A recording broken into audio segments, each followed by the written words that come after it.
हरे कृष्ण राधे राधे। कार्तिक मास महत्तम कथा अध्याय 14। अब तक की कथाओं को भक्तिपूर्वक सुनने के बाद महाराज पृथु ने नारद जी से निवेदन किया, हे देव ऋषि, आप सर्वज्ञाता हैं और मैं अज्ञानी।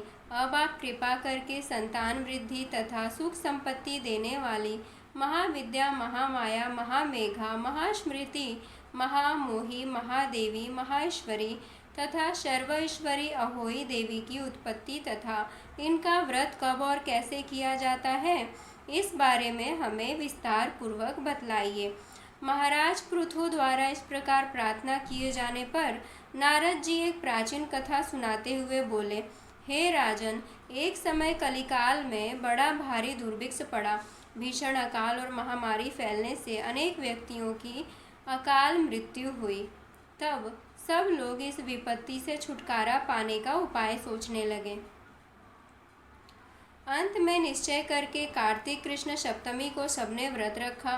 व्रत के प्रभाव से सायंकाल चामुंडा देवी हाथ में नरमुंड लिए प्रकट होकर कहने लगी, मैं रुद्र सहित विहार करने के लिए यहाँ आई हूँ, परंतु समस्त संसार में पाप छाया हुआ है। ब्राह्मण वेदहीन हो गए हैं, क्षत्रिय सामर्थ्यहीन हो गए हैं तथा वैश्य और शूद्र धर्महीन हो गए हैं। स्त्रियों ने पतिव्रत धर्म छोड़ दिए हैं, इसीलिए सभी लोगों को अहोई का व्रत करना चाहिए।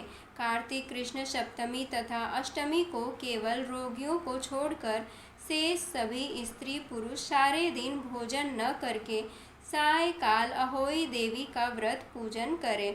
अहोई देवी मेरा ही नाम है, अतः सभी व्यक्ति अहोई पूजन को मेरा ही पूजन मानकर भक्ति भाव से करें।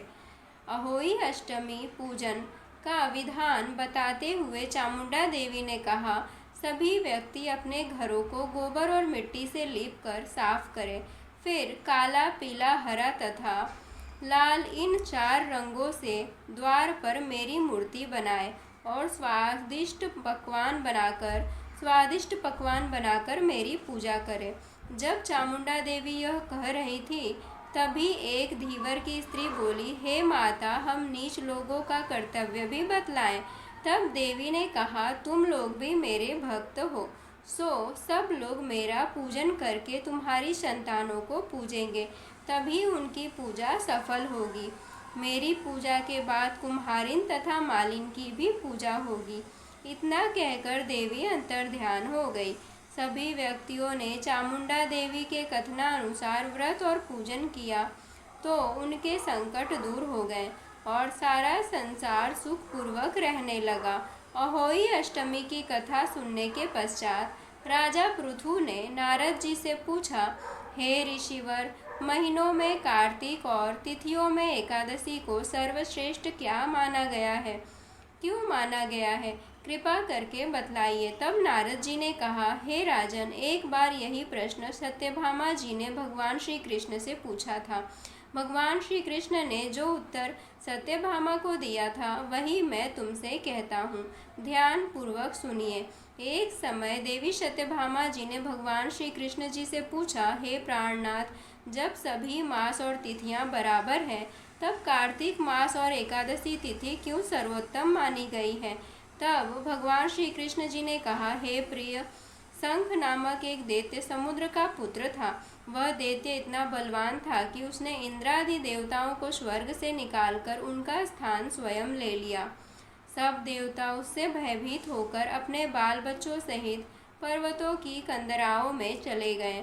वह दैत्य सोचने लगा कि मैंने देवताओं का स्थान तो ले लिया, लेकिन वे जीते नहीं गए।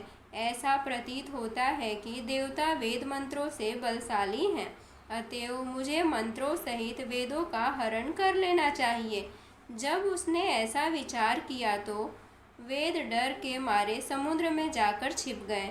ब्रह्मा आदि सब देवताओं ने संसार को वेद विहीन देखा तो सभी देवी देवता भगवान विष्णु की शरण में गए। शेष शैया पर भगवान को निद्रामग्न देखकर सभी देवता उन्हें जगाने के लिए स्तुतियाँ, भजन, कीर्तन और गायन वादन आदि क्रियाएं करने लगे तथा नमस्कार द्वारा भगवान विष्णु का पूजन किया। तब भगवान विष्णु प्रसन्न होकर देवताओं से कहने लगे, हे देवताओं, मैं तुमसे प्रसन्न हूँ, अतएव शंख आदि दैत्यों को मारकर मैं चारों वेदों को शीघ्र ही ले आऊँगा। परंतु आज से वेद बीज मंत्रों सहित कार्तिक मास में जल में निवास करेंगे। अतएव कार्तिक के महीने में जो कोई जल में स्नान करेगा उसको यज्ञ करने के समान फल प्राप्त होगा और उसके समस्त विघ्न दूर हो जाएंगे। हे देवताओं, आज एकादशी के दिन आप सब ने मुझे जगाया है, इसीलिए सब तिथियों में एकादशी की मान्यता अधिक होगी। वस्तुतः कार्तिक तथा एकादशी का व्रत मुझे अत्यंत प्रिय है। आगे की कथा सुनाते हुए नारद जी ने कहा, हे राजन, इतना कहकर भगवान मछली का रूप धारण करके विंध्याचल में निवास कर रहे महर्षि कश्यप जी की अंजलि में आ गए। कश्यप जी ने उनको कमंडल में डाल दिया। जब कमंडल भर गया तो मत्स्य रूपधारी भगवान कहने लगे कि हमको कोई बड़ा स्थान दो। तब कश्यप जी ने घड़ा दिया, घड़ा भी भर गया। तब उन्होंने कुएं में छोड़ दिया, परंतु भगवान मत्स्य रूप में तेजी से बढ़ते गए। अतः कश्यप जी ने उनको समुद्र में डाल दिया। भगवान ने एक अत्यंत विशाल मछली का रूप धारण करके दैत्यराज शंखासुर को मार दिया और शंखासुर को मारने के पश्चात भगवान मत्स्य रूप त्याग कर विश्राम हेतु बद्रीनारायण चले गए।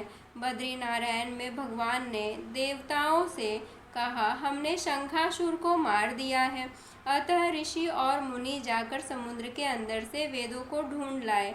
तब तक देवताओं सहित प्रयाग में मेरा निवास रहेगा। तब ऋषियों ने अपने तपोबल द्वारा समुद्र में से वेदों के 6 अंगों को ढूंढ निकाला। जिस वेद का जो भाग जिस ऋषि को मिला, तब से वह भाग उसी ऋषि का माना जाता है। इसके बाद समस्त ऋषि ब्रह्मादि देवताओं सहित प्रयाग आए और उन्होंने वहाँ पर अश्वमेध यज्ञ किया। इसीलिए प्रयाग को तीर्थों का राजा कहा जाता है। प्रयागराज में स्नान, दान तथा यज्ञादि करने वालों के जन्म जन्मांतर के पाप समूल नाश हो जाते हैं और वे मोक्ष के अधिकारी बन जाते हैं, इसमें संदेह नहीं है। हरे कृष्ण, राधे राधे।